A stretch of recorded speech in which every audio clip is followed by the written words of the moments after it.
जय माता की, जय श्री महाकाल। माता रानी आप सभी को खुश रखे, स्वस्थ रखे और मस्त रखे। आज आपको मैं बता रही हूँ, आप कह रहे थे दीदी किस तरह हम पूजा अपनी शुरू करें। आप कोई भी चीज़ गलत तरीके से नहीं करेंगे, जो मैं आपको बताती हूँ उसको आप फ़ॉलो करना। कभी मैं आपको वॉइस ओवर करके वीडियो दे दूँगी और कभी आपको वीडियो शूट करके दे दूँगी, तो आपने उन सभी बातों को फ़ॉलो करना है। गलत तरीके से कोई भी किया हुआ कार्य फलीभूत नहीं होता है। तो सबसे पहले तो मैं आपको माला से शुरू करती हूँ कि माला आपकी एक तो संस्कारित होनी चाहिए और माला को आपने कैसे जपना है और कैसे नहीं जपना है, ठीक है? पहले तो माला के संस्कार सुनिए कि माला को आपने कैसे जपना है, ठीक है? सबसे पहले के तो आपके जो कोई भी माला है 108 होनी चाहिए उसमें मन के, उसको कोई भी दाना खंडित नहीं होना चाहिए, हर एक दाना उसका ठीक होना चाहिए, ठीक है? सबसे पहली तो बात ये होती है क्योंकि या तो आपकी 27 मन के हो या 54 हो या 108 हो। 108 की सबसे अच्छी मानी जाती है। क्यों? क्योंकि 27 नक्षत्र होते हैं हमारे, यही बार-बार घूमते रहते हैं। सारी सृष्टि, सारा हमारा चक्कर सब नक्षत्रों पर ही मतलब कि आधारित है, ठीक है? तो नक्षत्र के 4 चरण होते हैं, तो 27 को आप 4 इज़िकल टू 4 करें तो 108 बनता है, ठीक है ना? तो इसलिए 108 मन के होते हैं, ठीक है ना? तो हर बात का लॉजिक होता है लेकिन इतना गहराई में चलो आपको क्या जानना, लेकिन पता होना चाहिए हर बात का कि ये क्यों इतना ज़रूरी है। तो कोई भी अगर आपका कोई भी नक्षत्र चल रहा होगा, कोई भी ग्रह चल रहा हो, कोई भी आपका चल रहा हो, तो प्रत्येक नक्षत्र जो है वो माला के साथ घूमते रहेंगे क्योंकि आपने 108 बार उसको करा है, तो आपकी जो स्थिति है डे बाय डे ठीक होती चली जाएगी और आपका जो सारा समय है वो अच्छा होता चला जाएगा, ठीक है? कोई भी आपको अपनी कमाई नहीं देगा, कोई भी आपको अपना जाप नहीं देगा। आप चाहे कितने श्रेष्ठ गुरु को बना लें, वो भी आपको गुरु मंत्र ही देंगे। गुरु मंत्र का ये नहीं काम होता है कि हाँ जी, गुरु मंत्र अपने आप ही काम करने लग जाएगा। वो गुरु मंत्र आपको देते हैं कि आप इनको जपें, 108 बार जपें, कितनी-कितनी संख्या में जपें, तो आप न जाए। गुरु एक आपको सिर्फ़ एक रास्ता चलाने वाला होता है, चलना आप नहीं होता है। उसमें आप लोग बहुत से लोग गुरुओं में दोष निकालते हैं। मैं वीडियोज़ देखती रहती हूँ तो ऐसा गुरु था, वैसा गुरु गलत नहीं होते, आप लोग गलत होते हैं जो आप उनके कहे मुताबिक जाप नहीं करते हैं, ठीक है? देखो हर एक प्रत्येक के जीवन को में इतनी आवश्यकता नहीं होती भक्ति करने की या कुछ भी करने की, जिनका जीवन बिल्कुल स्मूथ चल रहा है, लाइफ अच्छी चल रही है, ना कोई बीमारी है, ना कोई तंगी है, ना कोई दरिद्रता है, ना कोई कुछ है ना? और जिनकी समस्या है ना जीवन में, उनको तो करना पड़ेगा ना कुछ, तो भक्ति मार्ग सबसे श्रेष्ठ है। सनातन धर्म में जितनी आपको मैं बता सकती हूँ कि जितनी शक्तियाँ हैं, जितनी देवी-देवताओं की कृपा है, उतनी मैं नहीं कह सकती। जितनी भी मतलब कि इनकी आप आराधना कर लेंगे, अपने जीवन को सुचारू रूप से चला लेंगे। वैसे आप किसी की भी करो, जीवन सुधर जाता है लेकिन एकनिष्ठ होके, ठीक है? अपने धर्म के अनुसार करते रहिए, कहीं भी करिए लेकिन किसी के साथ एकजुट लगे, ठीक है? तो जो आपकी माला होती है तो उसके बीच गाँठ ज़रूर होनी चाहिए, सीधे मन के नहीं होने चाहिए, ठीक है? वो संस्कारिक माला नहीं होती है ना? एक गाँठ होनी चाहिए, फिर मन का होना चाहिए।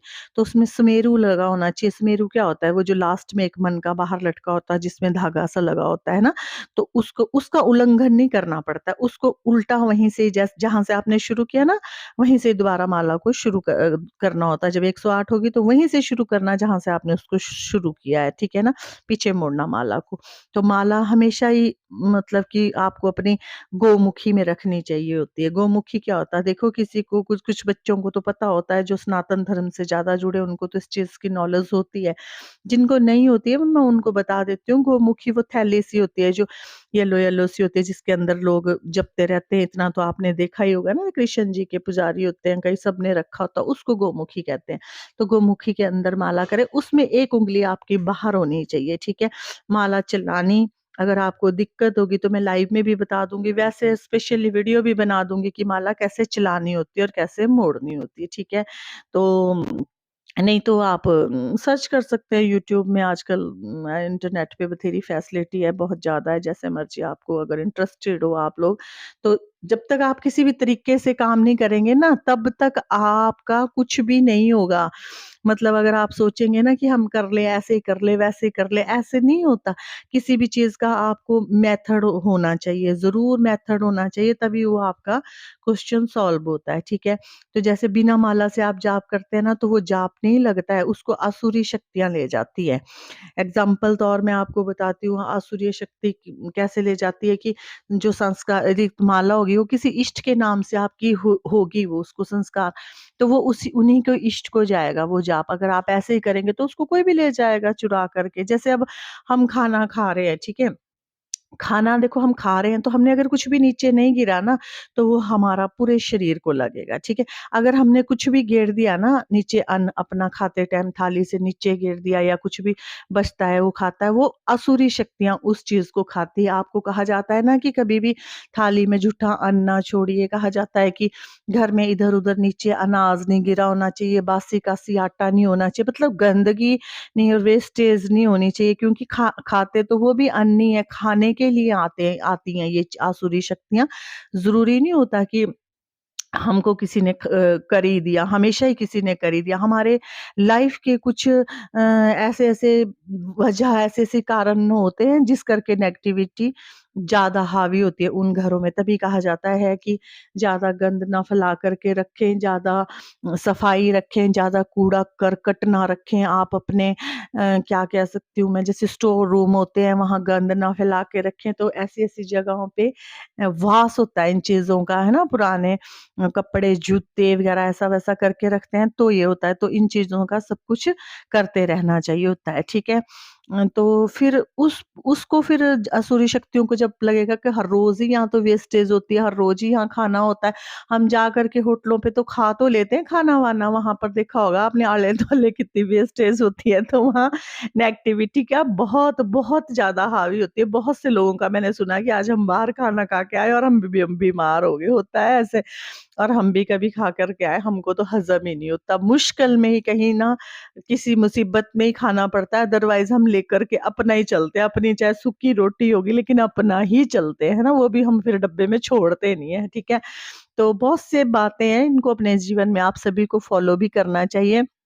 तो जैसे आप ऐसे करेंगे तो आपके पास बिल्कुल भी ऐसे चीज़ें नहीं आएगी, छोटी-छोटी बातों का भी ध्यान रखना चाहिए, हर टाइम ये ना सोचिए कि किसी ने हमको कुछ कर दिया, क्योंकि एनवायरनमेंट में पैरानॉर्मल शक्तियाँ ये चलती रहती है, इसमें नेगेटिव पॉजिटिव भी है, जहाँ अच्छी सुगंध, साफ-सफाई अच्छा होगा ना, तो वहाँ ऑटोमेटिक ही रहेंगी पॉजिटिव शक्तियाँ, और ये दूसरी तो ऑटोमेटिक ही वहाँ से भाग जाती है, क्योंकि इनको गंदगी पसंद है, मांस-मदिरा पसंद है। ऐसे ही शरीर में ये वास भी करती हैं और ऐसे ही घरों पे ये वास भी करती हैं। कोशिश हर चीज़ की रखनी चाहिए। इन चीज़ों को करने से आपके घर में अगर लड़ाई होती है या घर का माहौल खराब होता है, तब तो भई ना भी करें, जैसे चल रहा है वैसे। लेकिन जो लोग कर सकते हैं, करना चाहते हैं, वो करें, तो आपको अवश्य फल मिलेगा। और आपका नियम से आप जाप करेंगे, नाम सिमर देखिए, नाम सिमरन आप कर सकते हैं मन-मन में राम, राम, राम ऐसे बोलना ना आपने, वो भी अंता मन में, अंतर आत्मा के मन में, लिप्स मूवमेंट नहीं आपको उस पे करनी। और वो आप बोल सकते हैं नाम सिमरन, लेकिन मंत्र जाप का कोई और फ़र्क होता है। मंत्र मैंने आपको पहले भी बताया कि मंत्र क्या होते हैं। मंत्र जाप को माला पर ही किया जाएगा और विधि-विधान से किया जाएगा, अनुष्ठान लेकर के किया जाएगा। फिर 10 अंश उसका मार्जन तर्पण भी किया जाएगा, और ऐसी कोई समस्या नहीं है जो आप अपने आप सॉर्ट आउट ना कर सकें, ठीक है?